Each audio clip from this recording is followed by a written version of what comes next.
હોટલમાં જમવા હું ગયો ને હોટલમાં જમવા તો મેં વેટરને કીધું મેં તો 2 દી પહેલાં જે જમવાની મજા આવી હતી ને એવી અત્યારે ન આવી. મને કે આ 2 દી પહેલાંનું જ છે ભાઈ. આમાં હમણાં મારી ઘરવાળી તબિયત બરાબર નહોતી ને તો મેં કીધું આપણે 2-3 દિવસ બહારથી લઈ આવી. તો હું 2-3 દિવસ એક જ હોટલેથી લેવા ગયો.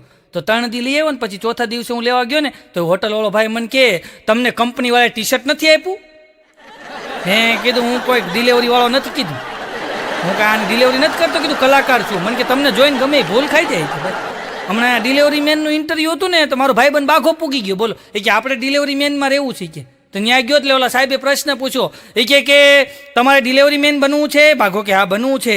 તો એ કે મને જવાબ આપો કે પૃથ્વીથી ચંદ્રનું અંતર કેટલું? બાઘો કે ન્યા સુધી દેવા જવાનું છે તો આપણે નોકરી નથી કરવી. હમણાં એક જણો 2000ની નોટ લઈને કરિયાણાની દુકાને ગયો. એ કે આ 2000ના છૂટા આપો ને. તો ઓલો કે પણ આ નોટ ખોટી છે. ઓલો કે કાંઈ ખોટી નથી, 2000ના છૂટા આપો ને. ઓલો કે પણ નોટ ખોટી, જો તો ખરો આમાં ચશ્મા જ નથી પહેર્યા બાપુએ. એ કે પણ તો એમાં માથાકૂટ ઉકે છો, ચશ્માના 200 રૂપિયા કાપી લે, 1800 દે પણ દે.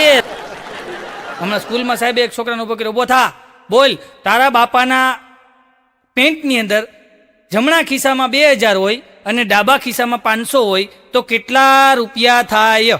તો છોકરો કે એ બધી વાત સાચી પણ પેન્ટ મારા બાપાને ન હોય કે મારા બાપાએ 2500 રૂપિયા કોઈ હોય જ નહીં, પેન્ટ જ કોઈક બીજાનું હોય છે.